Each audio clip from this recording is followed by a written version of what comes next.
Happy birthday shout out to our icon Dr. Gbenga Obagbemi.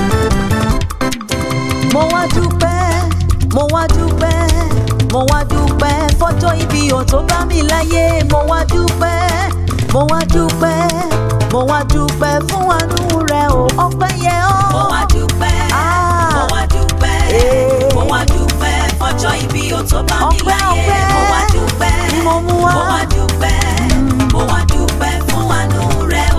Torí pé orí kádùn, mo wá dúpẹ́, mo wá dúpẹ́ Olódùmarè tó dá mi sí. Mo wá dúpẹ́, mo wá dúpẹ́, mo wá dúpẹ́ fún àánú rẹ o. Mo wá dúpẹ́, mo wá dúpẹ́, mo wá dúpẹ́ fọ́jọ́ ìbí o tó bá mi láyé. Mo wá dúpẹ́, mo wá dúpẹ́, mo wá dúpẹ́ fún àánú rẹ o.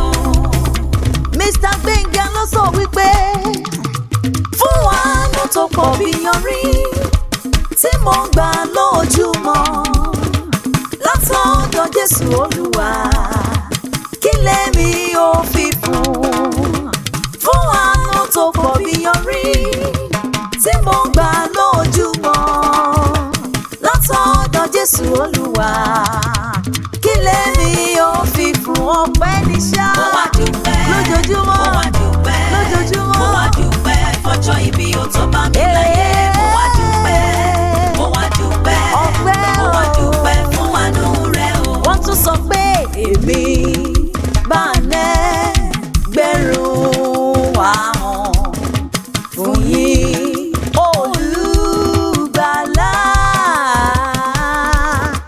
ògo Ọlọ́run ọba mi, ìṣẹ́gun oore rẹ. Because you carry my matter for your head, oh, you still dey bless me steady. You carry my matter for your head, oh, you still dey bless me steady. You carry my matter for your head, you bless me You steady. carry my matter for your head, oh, you still dey bless me steady. You carry my matter for your head, oh, you bless me You really. carry my matter for your head, oh, you still dey bless me steady. You carry my matter. You carry my matter for your head, oh, you still dey bless me steady. You bless me. Bless me. You keep me. Keep me. You favor me. Favor me. You lift me. Lift me. You carry my matter for your head, oh, you still dey bless me steady. You carry my matter for your head, oh, you still dey bless me steady. You carry my matter for your head, oh, you still dey bless me down. You carry my matter for your head, oh, you still dey bless me steady.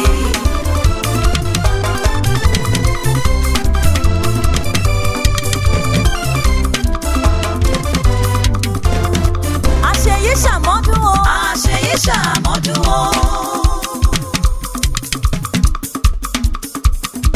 Àṣeyí ṣàmọ́dún o. Àṣeyí ṣàmọ́dún o. Mr. Gbenga Obagbemi, Àṣeyí ṣàmọ́dún o. olówó orí Adéníkẹ́, Àṣeyí ṣàmọ́dún o. aya rere lẹ́dẹ̀ ọkọ. Àṣeyí ṣàmọ́dún o. Òun ló ní sọ pé Àṣeyí ṣàmọ́dún o. Tọ̀míwá ló ní sọ pé Àṣeyí ṣàmọ́dún o. Ìrèdí púpọ̀ ló ní sọ pé Àṣeyí ṣàmọ́dún o. Wọnú ọlá ló ní sọ pé Àṣeyí ṣàmọ́dún o. SOD ló ní sọ pé Àṣeyí ṣàmọ́dún o. wọ́n ní happy golden jubilee. Àṣeyí ṣàmọ́dún o. Gbogbo emirate pátá wọ́n sọ pé Àṣeyí ṣàmọ́dún o. ìgbà ọdún kan ni o. Àṣeyí ṣàmọ́dún o. Ìgbà ọdún kan ni sẹ́. Àṣeyí ṣàmọ́dún o. Lórúkọ Jésù Olúwa. Àṣeyí ṣàmọ́dún o. Ìgbà ọdún kan ni o. Àṣeyí ṣàmọ́dún o. Mr. Gbenga Obagbemi, Àṣeyí ṣàmọ́dún o.